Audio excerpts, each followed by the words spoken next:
The housemaid heard the millionaire's daughter crying every night. One night, she snuck into the girl's room and was horrified to see what the girl's father was doing. The sun had barely risen when Clara opened her eyes, awakened by the shrill sound of her alarm clock. She blinked a few times, adjusting to the dim light in the small maid's room at the Johnson mansion. The air was cold, and she could see her breath forming small clouds in the air. Another day, she thought, rubbing the sleep from her eyes. Another day of endless work. Clara got up, her bare feet touching the cold floor. She shivered, quickly putting on the worn slippers she kept by the bed. She headed to the small attached bathroom, where she washed and dressed in the gray and white uniform that had been her second skin for so many years. Looking at herself in the stained mirror, Clara saw the face of a 35-year-old woman, brown hair tied in a severe bun, hazel eyes tired but still alert. Fine lines had begun to form around her eyes and mouth, silent witnesses to years of hard work. When did I age so much? She wondered, running her fingers over the marks on her face. It seems like just yesterday that I arrived here, young and full of hopes. Shaking her head to dispel these thoughts, Clara left the room and descended the service stairs. The mansion was still quiet, the Johnson family members still sleeping in their luxurious rooms. In the immaculate kitchen, Clara began her daily routine. She prepared the elaborate breakfast that Mr. Johnson demanded every morning: eggs Benedict, artisanal toast, freshly squeezed orange juice, and freshly ground Colombian coffee. The smell of coffee filled the kitchen, rich and comforting. Clara took a deep breath, allowing herself a moment of pleasure before continuing her work. At exactly 7:30 a.m., she went upstairs with the breakfast tray. She knocked gently on the master bedroom door. "Come in," came Mr. Johnson's deep voice. Clara opened the door, entering the sumptuous room. Mr. Johnson, a middle-aged man with graying hair and eyes as cold as steel, was sitting on the king-size bed, a laptop open in front of him.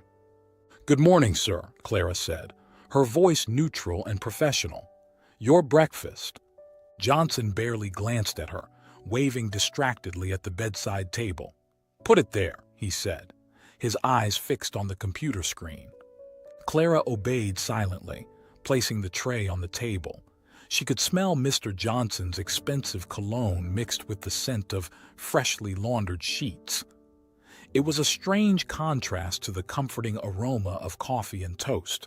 "Do I need to remind you that Mrs. Johnson returns from her trip tonight?" Johnson said, finally looking at Clara.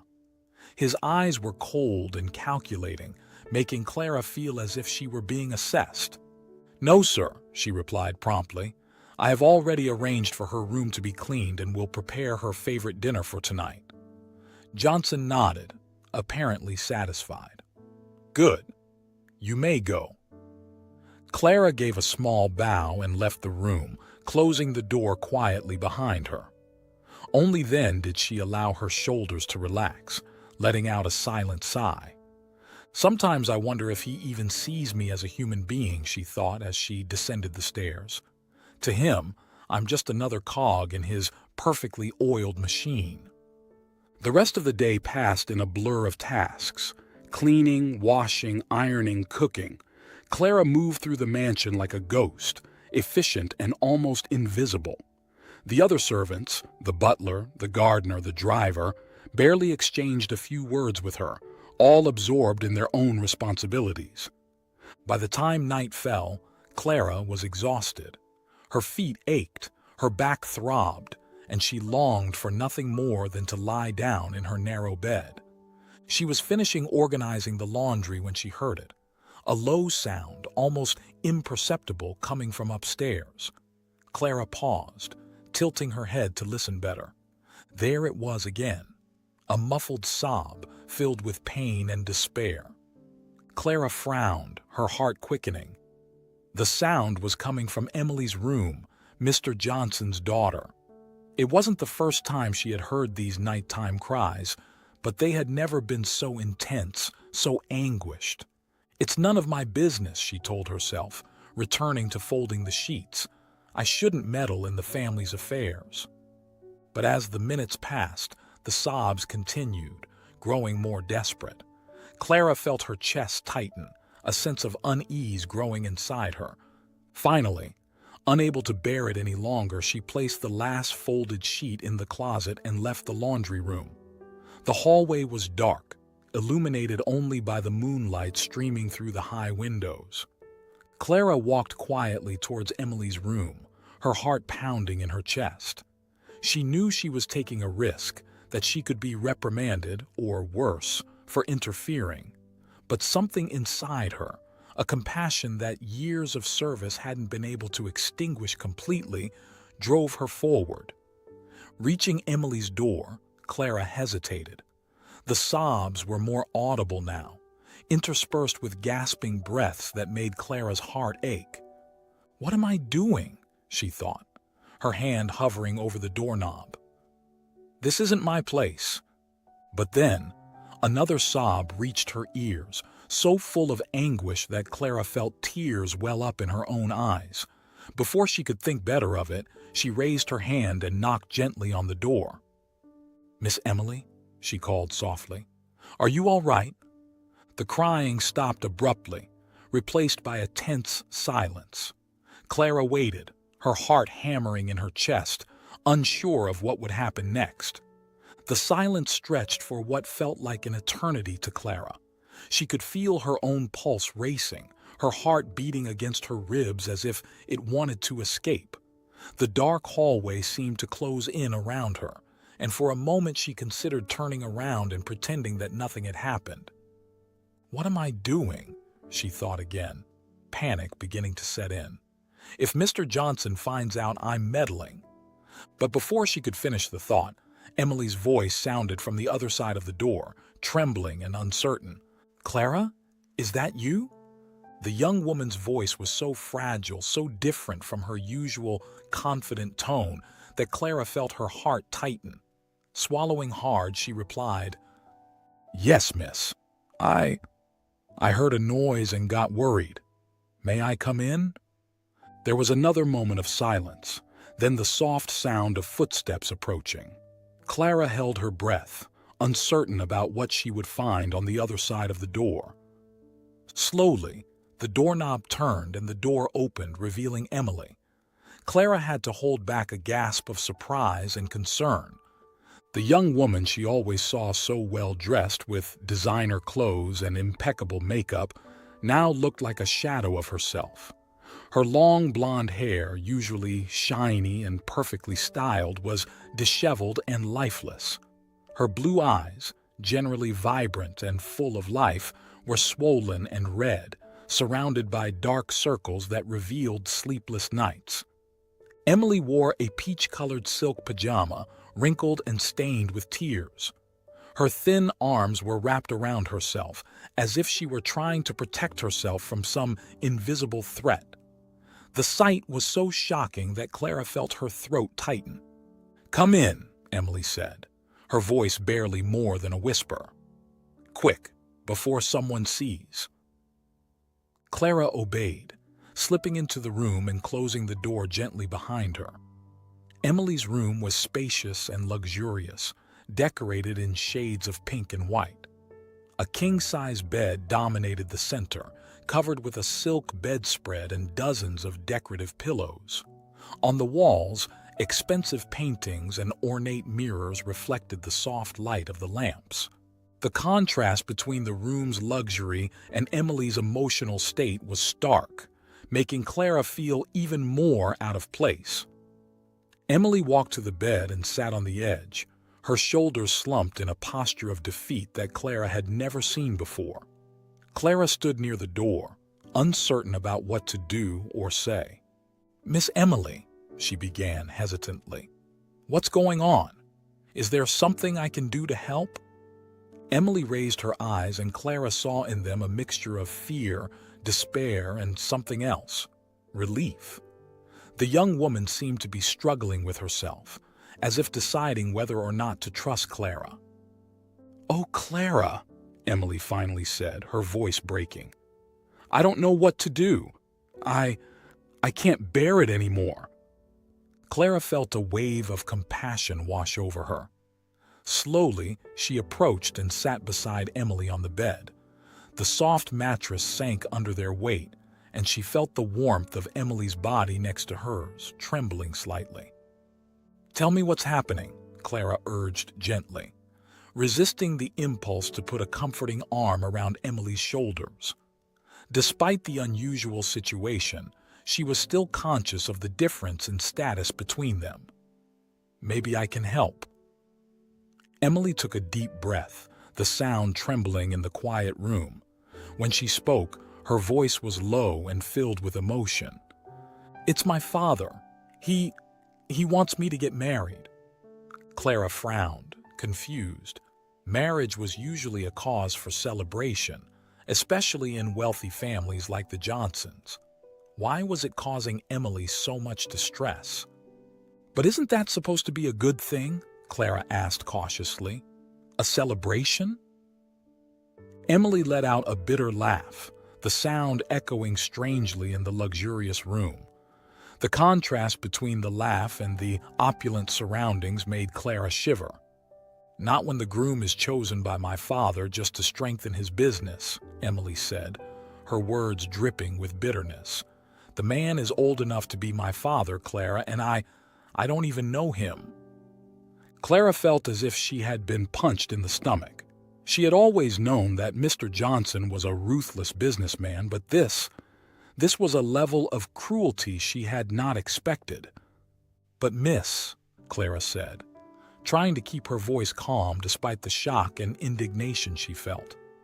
"Surely, Mr. Johnson can't force you to marry against your will. That's not legal." Emily shrugged, a gesture so defeated that it broke Clara's heart.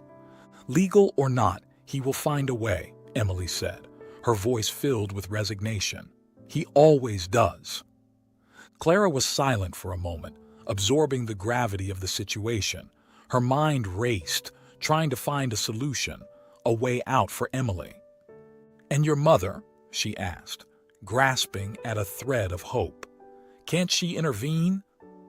Emily shook her head, fresh tears rolling down her pale cheeks. Clara had to resist the urge to wipe them away. "Mother is in Europe, on another of her shopping trips," Emily said, making air quotes with her fingers. The gesture seemed almost childish, reminding Clara of how young Emily really was. "But even if she were here, I doubt it would make a difference. She never opposes father." Clara felt a wave of anger rise within her. How could they do this to Emily? How could they treat her like a commodity to be traded? The young woman before her was a human being with dreams, desires, and the right to choose her own path in life. "Miss Emily," Clara said, surprising herself with the firmness in her voice, "this isn't right. We can't let this happen." Emily looked at her, surprised by the determination in her voice. For a moment, Clara saw a glimmer of hope in the young woman's blue eyes. "But what can we do?" Emily asked, a touch of hope coloring her voice for the first time since Clara had entered the room. Clara hesitated for a moment. What was she doing? She was just a maid with no power or influence. How could she help Emily stand up to someone as powerful as Mr. Johnson? But looking at Emily's young, frightened face, Clara felt a determination she hadn't known she possessed grow within her. She couldn't just stand by and let this injustice happen. With a gentle movement, Clara took Emily's hands in her own. She could feel the tremor that ran through the young woman's body, the fragility behind the facade of wealth and privilege. "I don't know yet," Clara admitted, her voice soft but firm. "But I promise I will help you. We will find a way out of this situation." Emily stared at her for a long moment, her blue eyes searching Clara's face. Then, slowly, a small smile appeared on her lips. It was fragile, hesitant, but it was there. "Thank you, Clara," she said softly. I don't know what I would do without you." Clara felt a lump form in her throat. She knew she was taking a risk, that she could lose her job, or worse, if Mr. Johnson found out. But looking at Emily, so young and scared, she knew she couldn't turn back.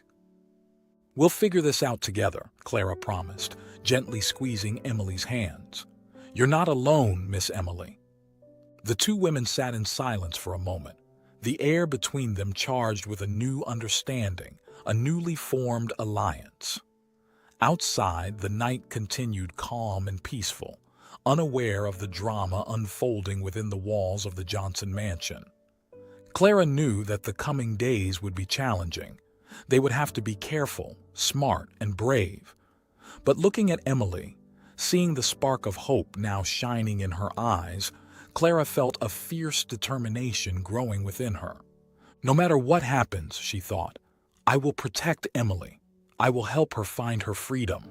As the days passed, the tension grew quietly in the mansion.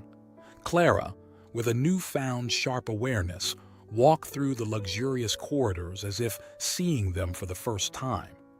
Her keen eyes picked up on details previously ignored, and the grandeur of the house, once admired, now seemed oppressive with the weight of unrevealed secrets.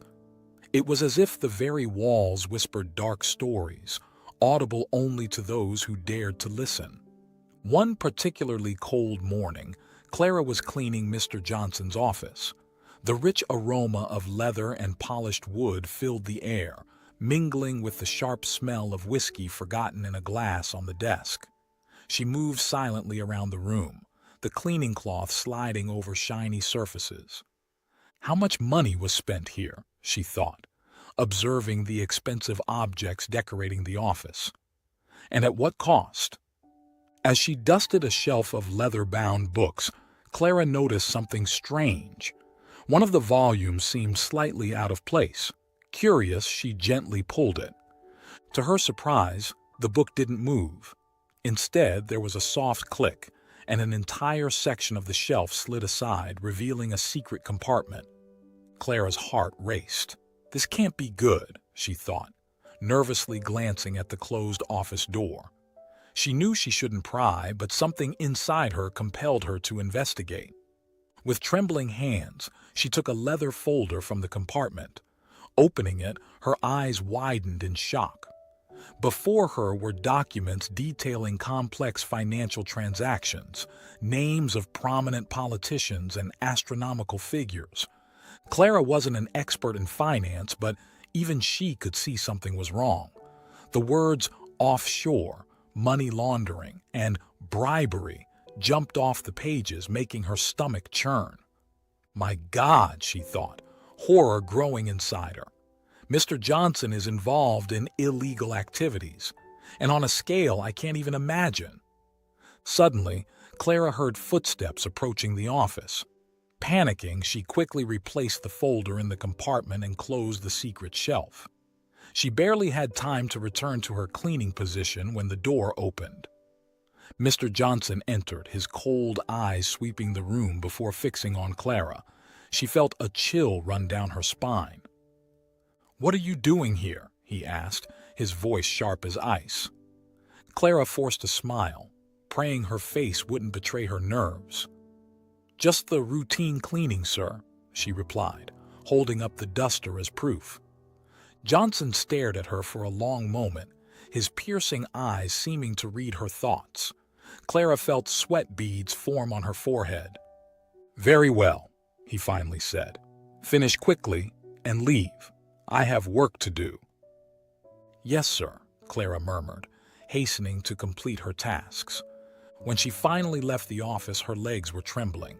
She leaned against the hallway wall, taking deep breaths to calm herself. "What have I just discovered?" she thought, a mix of fear and disbelief swirling in her chest. "And what should I do with this information?" That night, after the house had fallen silent, Clara sneaked into Emily's room. She found the young woman sitting on the bed, an open book in her lap, but her eyes were distant, lost in thought. "Miss Emily?" Clara called softly. Emily started, but upon seeing Clara, her shoulders visibly relaxed. "Oh, Clara, please come in." Clara closed the door quietly behind her and approached the bed. The room was lit only by a bedside lamp, casting soft shadows on the walls.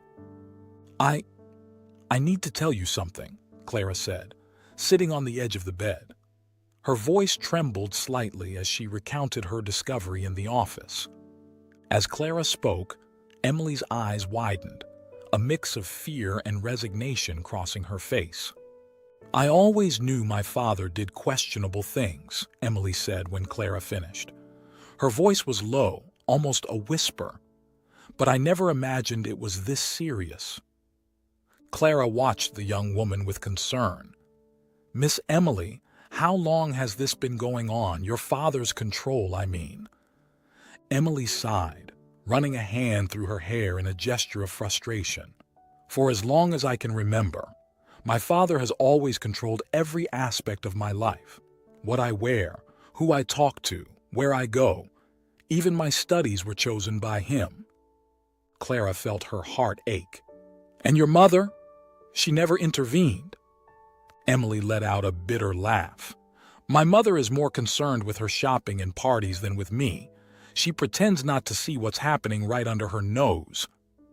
Silence fell between them, heavy and oppressive.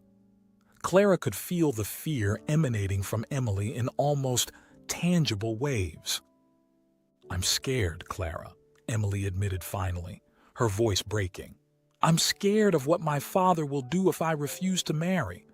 I'm scared of what he'll do if he finds out we know about his illegal dealings." Clara felt a surge of protectiveness rise within her. Without thinking, she took Emily's hands in hers. "I won't let anything happen to you," she promised, her voice firm despite the fear she felt. "We'll find a way out of this situation." Emily looked at her, her eyes shining with unshed tears. "How?" "My father is powerful, Clara. He has connections everywhere." Clara took a deep breath, her mind racing with possibilities. Maybe we can use what we've discovered against him, if we have proof of his illegal activities." "Are you suggesting we blackmail my father?" Emily asked, a mix of shock and admiration in her voice. Clara shook her head. "Not exactly, but if we have evidence, we can threaten to expose him if he doesn't leave you alone." Emily was silent for a moment, considering the idea. "It's dangerous," she said finally. "If we get caught—" "I know," Clara agreed, "but we can't just stand by and let this continue. You deserve to be free, Miss Emily. You deserve to live your own life."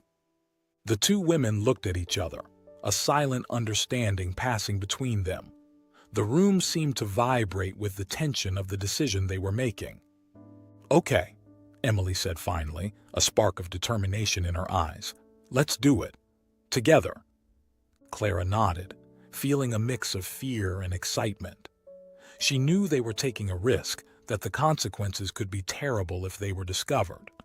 But looking at Emily, seeing the hope beginning to shine in her eyes, she knew she had no choice.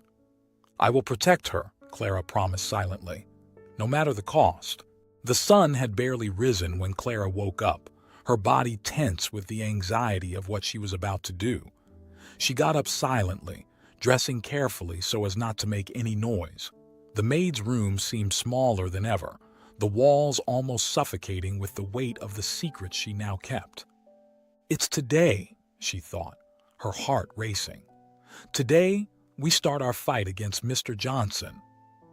Clara left the room, her steps soft in the dark corridor. The mansion still slept, but she knew it wouldn't for long. She had to act quickly.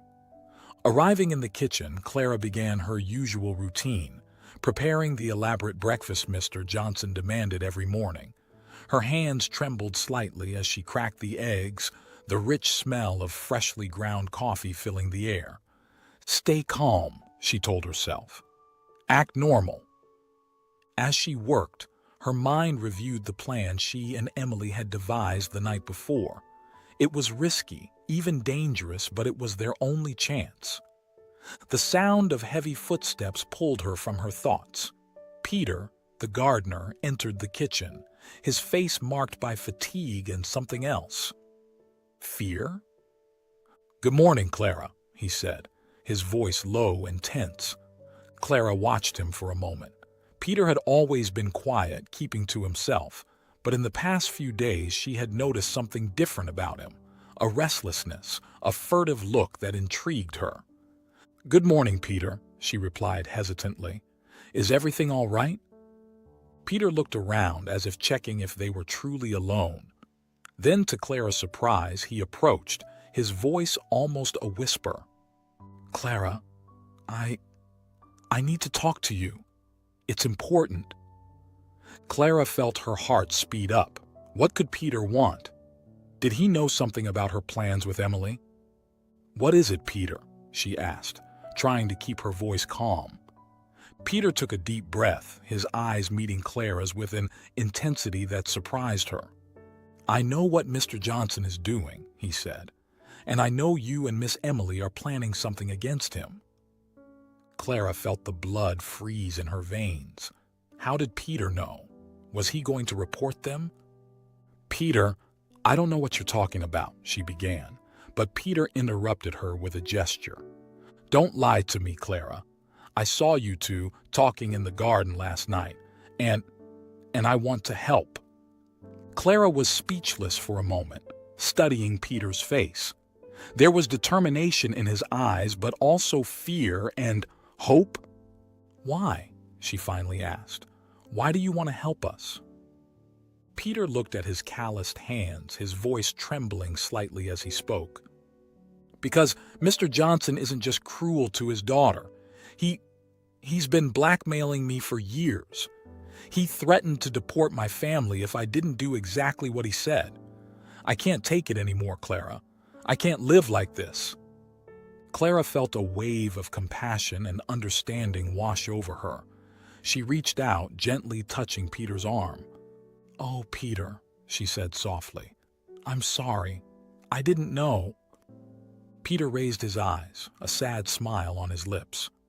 No one knew. That was the point. But now, we have a chance to stop him.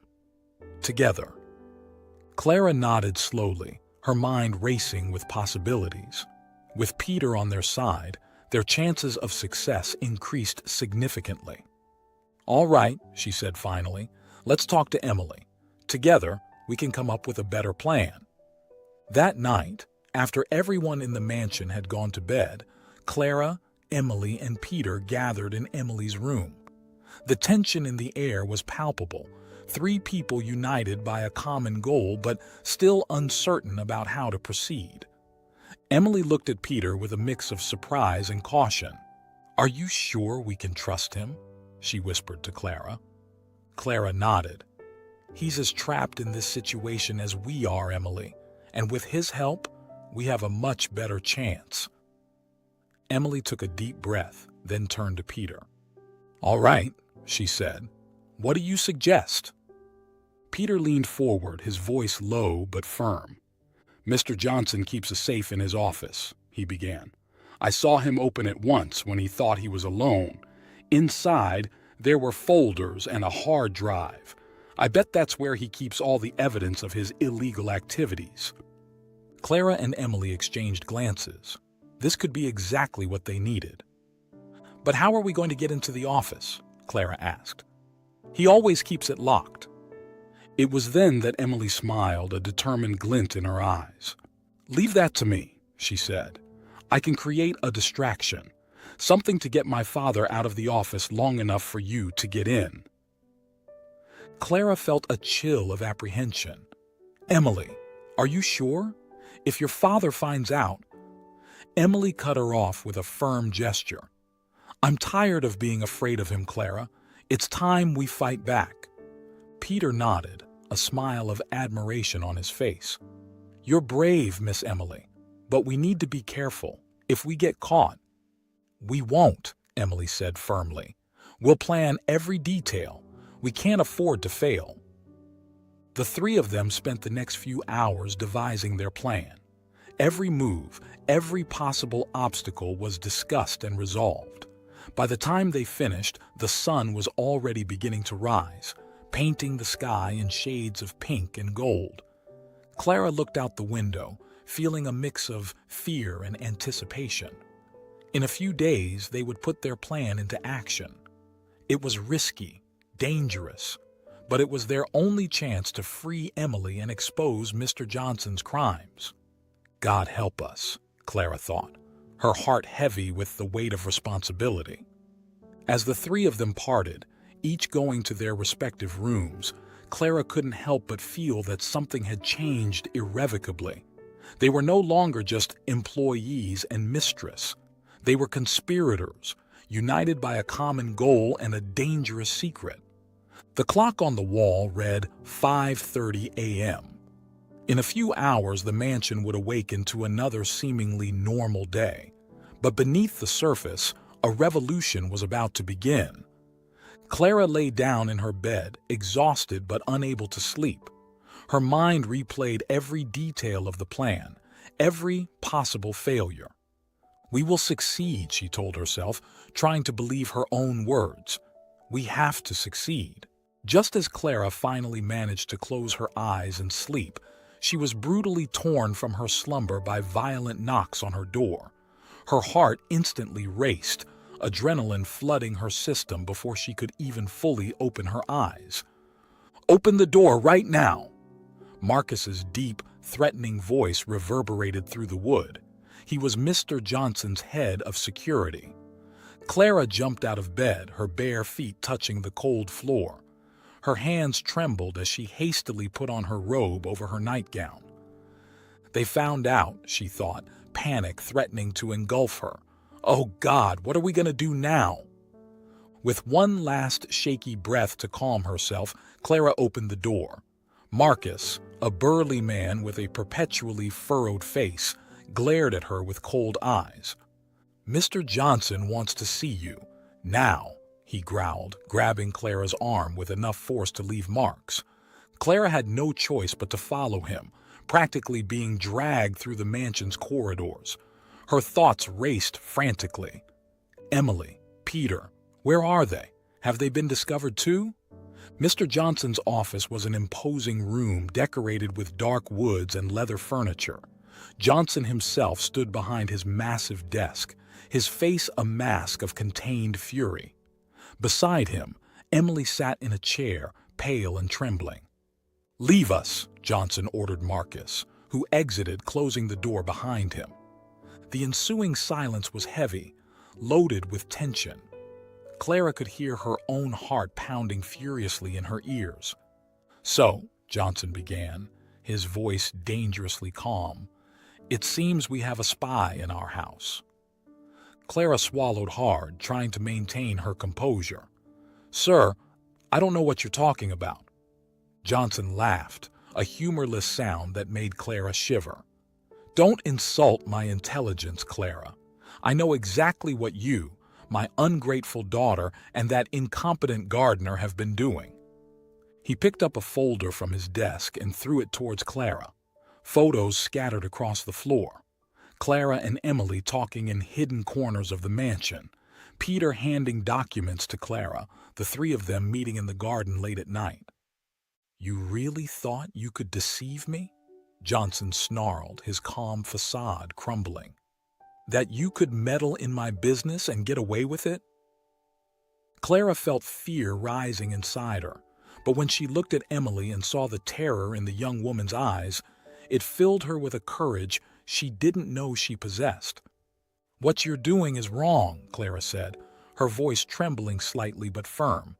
"You can't force your daughter to marry against her will, and your business transactions, they're illegal, and you know it."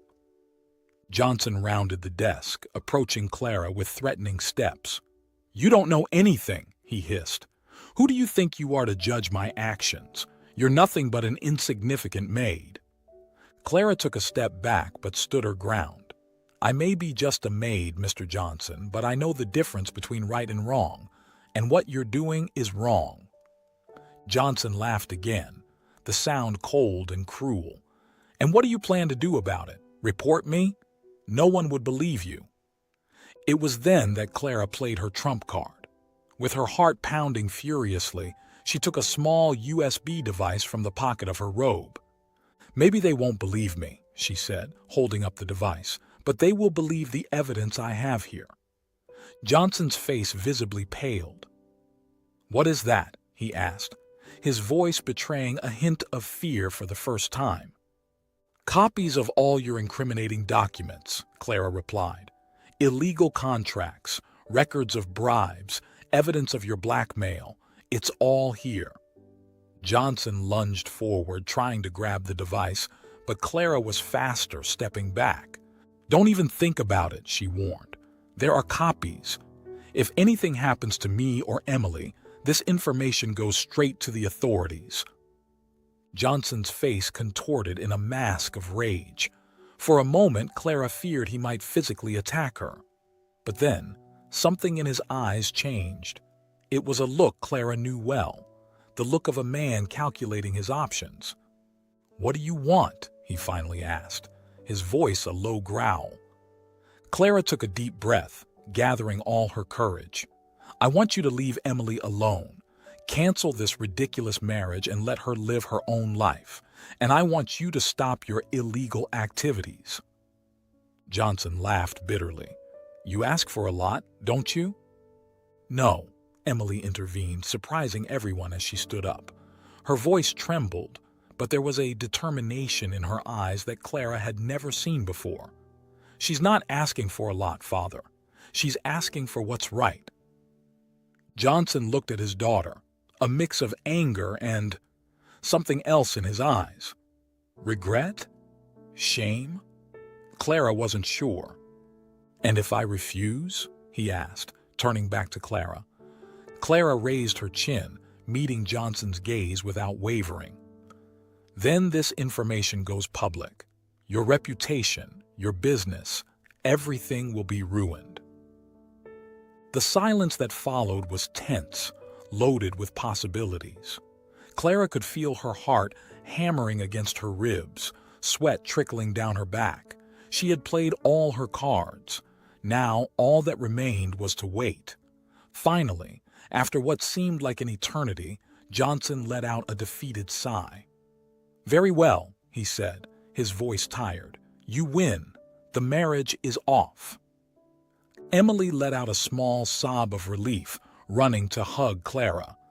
Johnson watched them with an unreadable expression. But don't think this is over, he warned. You two have 24 hours to get out of this house, and if I hear even a word about my business leaking out... The threat hung in the air, unspoken but clearly understood. Clara nodded, holding Emily protectively. Understood, she said. We'll be gone by tomorrow. As they left the office, Clara felt a mix of relief and fear. They had secured Emily's freedom, but at what cost? Where would they go now? It doesn't matter, Clara thought, looking at Emily's relieved face. The important thing is that we're together and free. As they hurried back to their rooms to pack, Clara knew the future was uncertain. But for the first time in a long time, it was a future full of possibilities, a future they could shape with their own hands. And that, Clara thought with a smile, was worth any risk. The clock at the Johnson mansion struck midnight, each chime echoing like a gunshot in the silence of the night. Clara, her heart pounding against her ribs, peeked out of the small window in her maid's quarters. The full moon hung high in the sky, bathing the meticulously kept gardens in an ethereal silver light. It's now or never, she thought, swallowing hard. God help us. With silent movements born of years of practice, Clara picked up the small backpack she had prepared and left her room. The service corridor was dark and quiet, but each step she took seemed deafening to her hypersensitive ears. Reaching Emily's room, she knocked softly on the door, 3 times in quick succession, the agreed signal. The door opened almost instantly, revealing Emily. The young woman was pale, her blue eyes wide with fear and excitement. "Are you ready?" Clara whispered. Emily nodded, clutching a small bag. "Yes," she replied, her voice trembling slightly. "Let's go before I lose my nerve." The two women moved silently through the mansion's corridors, every shadow seeming like a threat, every creak of the floorboards an alarm about to sound. Clara could feel Emily's tremors beside her, the young woman's fear almost palpable. "Take a deep breath," Clara told herself. "Stay calm. For Emily." Finally, they reached the back door of the kitchen. Clara opened it carefully, grateful for the meticulous maintenance that prevented any revealing creaks. The cold night air hit them, carrying the scent of freshly cut grass and blooming roses. Peter, the gardener, waited for them in the shadows beside an old Ford Escort. His usually jovial face was tense, his dark eyes constantly scanning their surroundings. "Hurry," he whispered, opening the car door. "We need to get out of here before anyone notices." Clara helped Emily into the back seat, then slid into the passenger seat. Peter started the engine, the sound seeming deafening in the night. As the car slowly pulled away from the mansion, Clara couldn't help but look back. The imposing structure that had been her home and prison for so many years shrank in the distance, its dark windows seeming like empty eyes watching their escape. "Goodbye," she thought, a mix of relief and apprehension settling in her chest. "God forgive us for what we're doing." The car had just passed through the property's gates when the unthinkable happened. Lights turned on in the mansion, and the distant sound of raised voices reached their ears. "Damn it!" Peter cursed, flooring the accelerator. "They've found out!" The old Ford roared in protest but obeyed, gaining speed. Clara turned to look out the back window, her heart almost stopping as she saw two black SUVs speeding out of the mansion's garage. "They're coming after us!" she shouted, panic coloring her voice. Emily let out a frightened sob in the back seat. "Oh God," she murmured repeatedly, her hands gripping the seat so tightly her knuckles turned white. Peter cursed again, maneuvering the car skillfully through the deserted city streets. The Ford groaned and shook, clearly not used to such abuse. "Hold on!" Peter shouted, making a sharp turn at high speed. Clara was thrown against the door, feeling the impact resonate through her body. The SUVs were gaining ground, their high beams illuminating the Ford's interior. Clara could see Emily's terrified face in the back seat, silent tears streaming down her cheeks. "Peter, do something!" Clara pleaded, desperation taking over her. Peter nodded, his eyes fixed on the road ahead. "There's a shortcut just after that bend," he said, his voice tense. "If we can get there without them seeing." He left the sentence unfinished, but Clara understood. It was their only chance. The Ford skidded around the bend, the tires squealing in protest. For one terrible moment, Clara thought they would flip. But then the car straightened, and Peter turned sharply onto an almost invisible dirt road. The headlights were turned off, leaving them in near total darkness. Clara could hear her own ragged breathing, mixed with Emily's muffled sobs and Peter's heavy breathing. The Ford bounced violently on the bumpy road, but Peter kept control with a steely determination. Behind them, Clara could hear the roar of the SUV engines passing by on the main road. "I think we lost them," Peter said after a few tense minutes, his voice still filled with adrenaline. Clara let out a shaky sigh, feeling relief flood her body. She turned to Emily, who was curled up in the back seat, her eyes wide with fear. "It's okay now, Miss Emily," Clara said softly, reaching out to touch the young woman's knee. "We're safe." Emily nodded slowly, tears still streaming down her face. I can't believe we actually did it," she whispered. Peter slowed the car, allowing the Ford to navigate more smoothly along the dirt road. "I know a place where we can hide for a while," he said, A small town a few hours from here. I have a friend there who can help us." Clara nodded, feeling exhaustion begin to set in now that the adrenaline was wearing off. "Thank you, Peter," she said sincerely. "We wouldn't have made it without you." Peter shrugged, but Clara could see a small smile on his lips. "Hey, someone had to help you two get out of that hellhole," he said. The following hours passed in a blur of dark roads and whispered conversations. Emily eventually fell asleep in the back seat, the stress and exhaustion finally overcoming her. As the sun began to rise on the horizon, painting the sky in shades of pink and orange, they reached a small town. The streets were deserted, the shops still closed. Peter drove to a small house on the outskirts of town, parking the tired car in the driveway. "We're here," he announced, turning off the engine. Clara gently woke Emily, who blinked in confusion for a moment before remembering where she was. A small smile formed on her lips. "Are we really free?"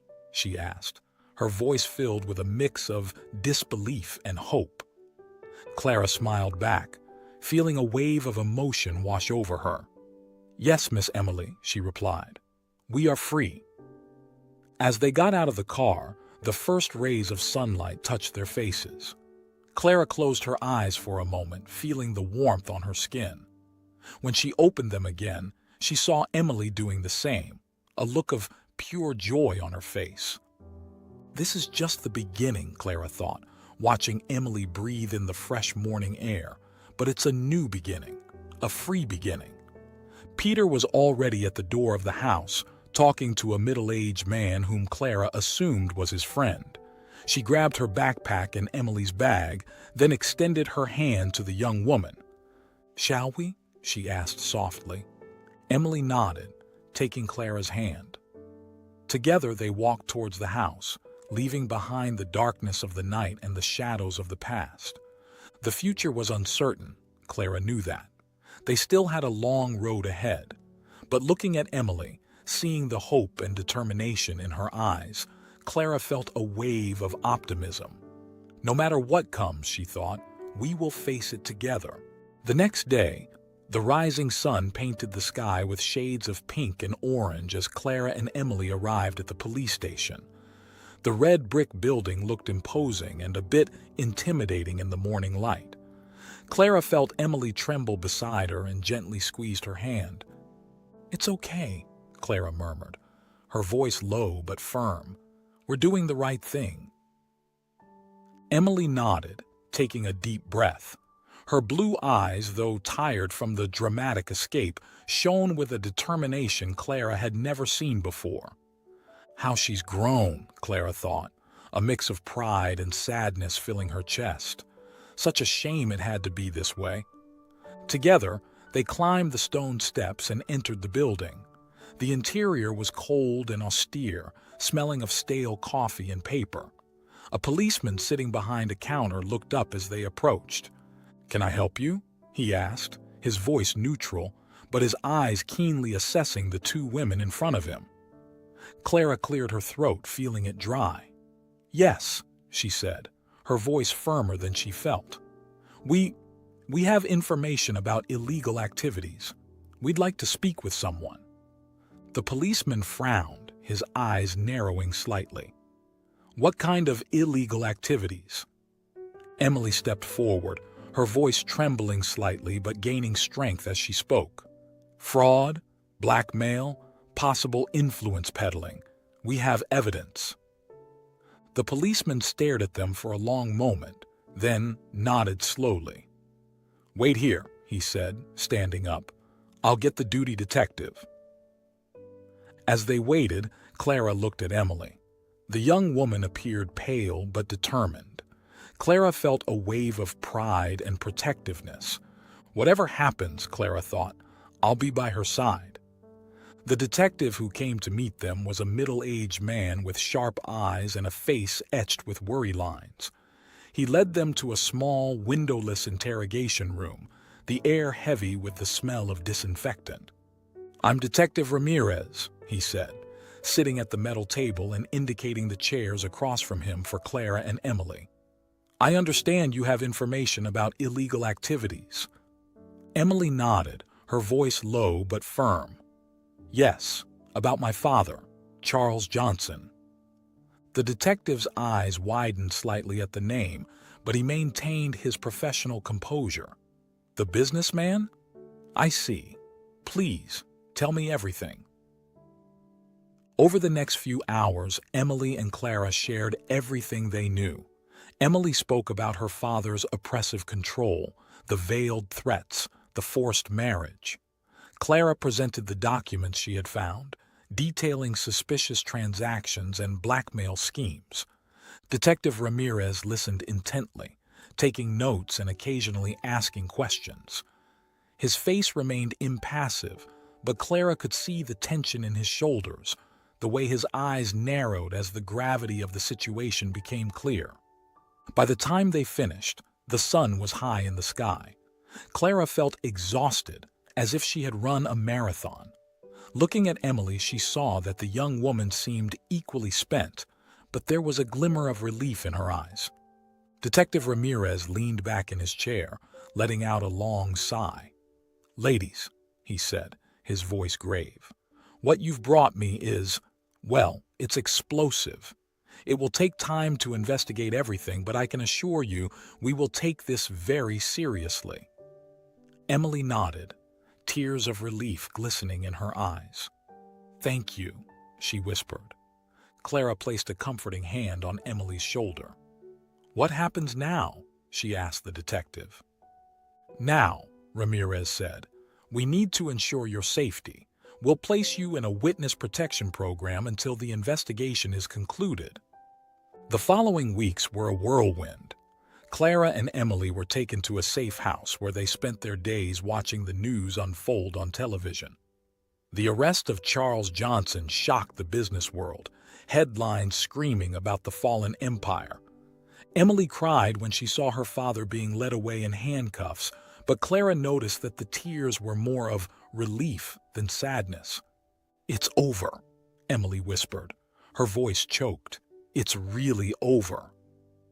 Clara hugged her, feeling the young woman's body tremble against hers. "Yes," she said softly, "you're free now." As the days turned into weeks and the weeks into months, Clara watched Emily blossom.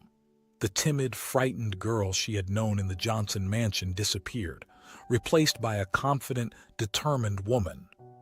Emily decided to use her inheritance, what remained after the investigations, to create a foundation supporting victims of domestic abuse and human trafficking.